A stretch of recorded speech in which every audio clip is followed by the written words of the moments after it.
आता शेतकऱ्यांसाठी अत्यंत महत्त्वाची बातमी. राज्यातील शेतकऱ्यांना 53,727 कोटींची भरपाई मिळणार आहे. राज्य सरकारच्या वतीनं 31,628 कोटी रुपयांचं पॅकेज हे आपण या ठिकाणी देतो आहोत की ज्या माध्यमातून 31,628 कोटी एवढं पॅकेज म्हणजे जवळपास 32,000 पर्यंत हे पॅकेज चाललेलं आहे.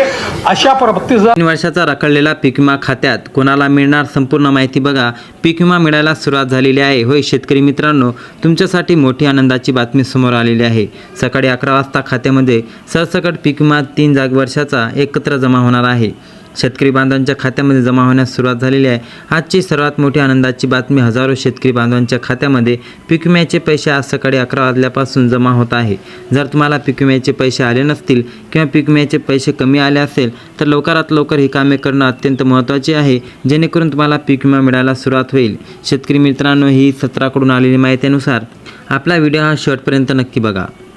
महत्त्वाचं म्हणजे अखेर आता पीक विमा जे इथे वाटप होत आहे ते सुरू करण्यात आलेलं आहे. बऱ्याच दिवसापासून रखडलेला पीक विमा अखेर शेतकरी बांधवांना इथे मिळत आहे. ज्यांना कोणाला आलेला नसेल तर त्या या पद्धतीने तक्रार करू शकता. सरसकट पीक विमा तुमच्या जिल्ह्यात जमा झाला की नाही हे पाहण्यासाठी व्हिडिओला शेवटपर्यंत बघा. सरसकट पीक विमा कोणाला जमा होत आहे? ज्या शेतकरी बांधवांनी पीक विमा फॉर्म भरलेला आहे, ज्यांनी KYC पूर्ण केलेली आहे, पीक पाहणी केलेली आहे, क्रॉप इन्शुरन्स ज्यांनी केलेला आहे, अर्ज मंजूर आहे, बँक खाते आधार कार्डाशी लिंक, नुकसान भरपाईमध्ये पात्र ठरलेले आहे, अशा शेतकरी बांधवांना आता DBTद्वारे 2023, 24 आणि 25चा अशा 3 वर्षाचा एकत्रित पीक विमा बांधवांच्या खात्यामध्ये तब्बल 3 वर्षाचा थेट DBTद्वारे आता खात्यामध्ये जमा होत आहे. आता यामध्ये केंद्र सरकार, राज्य सरकारने पीक विमा कंपन्याकडून जी काही निधी मंजूर करून 2023, 24, 25चे रखडलेला पीक विमा ज्यांनी हे पीक विमा पाहणी केलेली होती त्यांच्यासाठी महत्त्वाची बाब आहे. क्रॉप इन्शुरन्स म्हणजे 72 तासाच्या तक्रार केलेली आहे. बँक खाते आधार कार्डाशी लिंक असणे, पिकाची नोंद सातबारा केलेली आहे. आता ज्यात पिकाचे नुकसान झालेले आहे, आता या जिल्ह्यामध्ये पीक विम्याचे पैसे इथे होत आहे. असं काही नाही, जिल्ह्यात एकाच वेळी इथे मिळेल. आता लेखी अर्ज कुठे द्यायचा? ज्यांना कोणाला पैसे आले नसतील किंवा पीक विमा कमी असेल, सर्वप्रथम यामध्ये डिस्ट्रिक्टमध्ये पीक विमा सुरू होणार आहे. यामध्ये जर जिल्हे बघितले तर अहमदनगर, बीड, यानंतर इथं परभणी, हिंगोली, नांदेड, लातूर, धाराशिव, बुलढाणा, वाशिम, यवतमाळ, अकोला, अमरावती, वर्धा, चंद्रपूर, गडचिरोली, जळगाव, धुळे, नंदुरबार, छत्रपती संभाजीनगर, तर 21 जिल्ह्यामध्ये जे काही वाटप सुरू आहे ते पेंडिंग जिल्हे आहेत. यामध्ये जे काही पीक विमा वाटप तुमचा तालुका गावामध्ये ज्या जिल्ह्याचे पंचनामे झालेले आहे, आता या पीक विमा जमा होत आहे. यामध्ये सोयाबीन आहे, कापूस आहे, तूर आहे, मूग आहे, उडीद आहे, मका आहे, बाजरी आहे, ज्वारी आहे, याप्रमाणे आता भात आहे, कांदा आहे. वेगवेगळ्या भागासाठी याप्रमाणे रब्बी पिकातील जे काही पीक आहे यामध्ये गहू, हरभरा, ज्वारी, रब्बीमधील कांदा, मका तर त्यांनी पीक विमा काढलेला असेल अशा जे काही आहे पीक विमा DBTद्वारे पैसे जमा होत आहे. पीक विमा अर्ज केलेला असेल किंवा अर्जदार आता यामध्ये पीक विमा फॉर्म न भरला आहे, म्हणजे ज्या शेतकरी बांधवांनी पीक विमाचा फॉर्म भरलेला नाही तर अशांनी पीक विमा भरपाई इथं मिळणार नाही. यापूर्वी चुकीचे कागदपत्रे इथे दिलेले आहे. यामध्ये बँकेचं पासबुक, IFSC कोड असेल, नावामध्ये चुकी असेल, अशांना पैसे इथे मिळणार नाही. आता यामध्ये आधार लिंक खात्याला सर्वात मोठं कारण म्हणजेच बरेच लाभार्थ्यांना पीक विम्याचे पैसे येत नाही तर आधार लिंक नाही. याचप्रमाणे जे काही NPCI म्हणजेच की national payment corporation of India हे सर्वही लिंक नसणे, याचप्रमाणे डायरेक्ट बेनिफिट म्हणजे direct benefit transfer DBT link न म्हणतात तर सुद्धा ते खात्याला लिंक नसेल तर अशामुळे पैसे तुमचे येत नाही किंवा कधीकधी तुमचं खातं फ्रीज केलेलं असतं, तुमचं खातं इनॲक्टिव्ह राहते, यामुळे खात्यामध्ये पैसे येत नाही. आता 72 तासाच्या तक्रार करणे, जर तुम्ही 72 तासाच्या तक्रार केली तरच तुम्हाला पीक विमा तुमच्या खात्यामध्ये जमा होईल. तर अशा कशासाठी तर करू शकता. यामध्ये धगपोटी असेल, वीज कोसळणे असेल, अशा जास्तीत जास्त पावसामुळे तुमच्या पिकाचे नुकसान झालेले असेल, त्यामध्ये सोयाबीन, कापूस, तूर, उडीद, मूग, गहू, ज्वारी, हरभरा, खरीप असेल, रब्बी असेल तर अशाने क्रॉप इन्शुरन्सच्या ॲप्लिकेशनवरती जाऊन तुम्हाला तक्रार नोंदवायची राहते. जमिनीच्या मालकीच्या हक्काची त्रुटी, कागदपत्रे. आता बरेचदा काय होते, आता तुम्ही तुमच्या नावाची जमीन राहते, त्याच्यामध्ये बरेच वारसदार राहते, वारसदारांचं सहमतीपत्र तुम्हाला जोडणे आवश्यक आहे.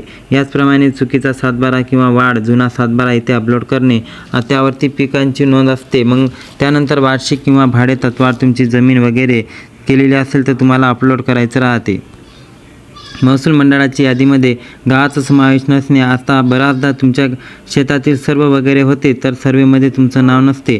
आता तुमच्या शेतातील सर्वे नसेल, अशा सर्व आहे तर अशांना काय करायचं, तुम्हाला लेखी अर्ज देता येते. हा लेखी अर्ज तुम्हाला द्यायचा आहे. संबंधित शाखा पीक विमा कंपनी याप्रमाणे तालुका कृषी अधिकारी किंवा संबंधित पीक विमा कंपनी. आता कोणाचा पीक विमा पैसा आला नसेल किंवा तुमचा अर्ज अतिरिक्त रिजेक्ट झालेला असेल किंवा पेंडिंगमध्ये असेल तर अशाने द्यायचा आहे. तर अशा पद्धतीने तुम्हाला लेखी अर्ज लिहायचा आहे.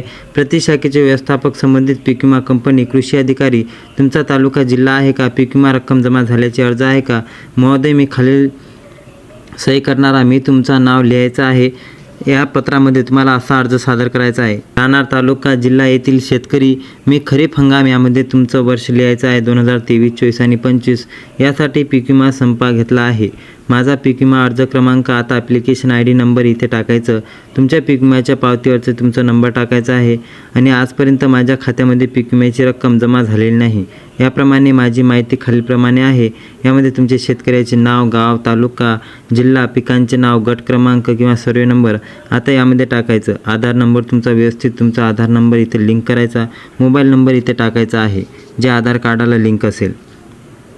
बँक खाते क्रमांक, पीक कर्ज क्रमांक, जे तुम्हाला पावती बघायला मिळत आहे ते माझ्या प्रकरणात चौकशी करून पात्र असल्यास माझा पीक विम्याची रक्कम लवकरात लवकर माझ्या खात्यामध्ये जमा करायची आहे ही नम्र विनंती. आपला विश्वासू, दिनांक, नाव, ठिकाण सिग्नेचर करून त्यासोबत तुम्हाला कागदपत्र जोडून द्यायचे आहे. यामध्ये कागदपत्र जोडायचे आहे. आधार कार्डची झेरॉक्स, बँक पासबुकची झेरॉक्स, 7/12/8 पीक विमा पावती, ई पीक पाहणी केलेली असल्यास त्याचा पुरावा द्या, नाही तर दिला तरी चालेल. याचप्रमाणे मोबाईल नंबर हे तुम्हाला इत्यादी डॉक्युमेंट तुम्हाला इथं त्यासोबत द्यायचे आहे. एवढे करून झाल्यानंतर तुम्हाला तुमची अर्जाची छाननी करायची आहे. तुम्हाला लगेच अर्ज न हे झाल्यास लवकरात लवकर तुम्हाला लवकर याची यादी मिळेल. आता तक्रारीसाठी तुम्हाला एक हेल्पलाईन नंबर पीक विम्यासाठी दिलेला आहे.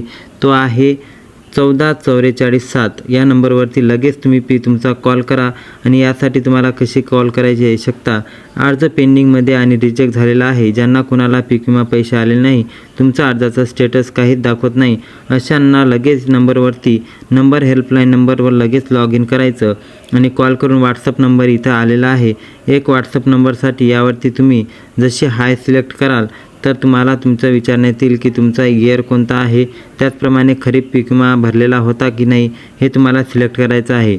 नंतर तुमचा क्लेम अडकलेला आहे का तुमच्या खात्यात पैसे आहे का, सर्वेची माहिती तुम्हाला इथे बघायला मिळेल. कॉल करताना तुमच्याकडे तुमचा आधार कार्ड, अर्ज क्रमांक, पीक विम्याचा जो काही बँक खाते दिलेला आहे ते नंबर, मोबाईल नंबर इत्यादी डॉक्युमेंट तुमच्याजवळ ठेवायचे आहे.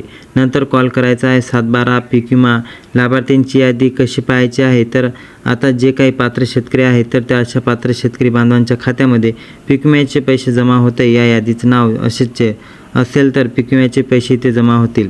यादीत नाव कसं पाहायचं हे नक्की पाहायचं आहे. प्रधानमंत्री पीक विमा योजनेचा ऑफिशियल पेज ओपन करा.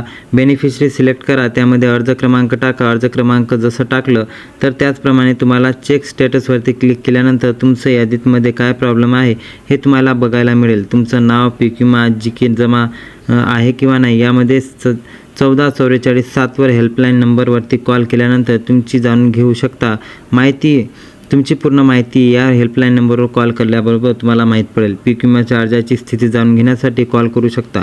पीक विमा रक्कम खात्यात जमा झालेली की नाही विचारण्यासाठी सुद्धा कॉल करू शकता. पीक विम्याचा क्लेम म्हणजे तक्रार नोंदवण्यासाठी या नंबरवरती कॉल तुम्ही करू शकता. चुकीचे नंबर, बँक खाते, चुकीचा मोबाईल नंबर, अर्जात त्रुटी असल्यास माहिती देण्यासाठी तुम्ही इथे कॉल करू शकता.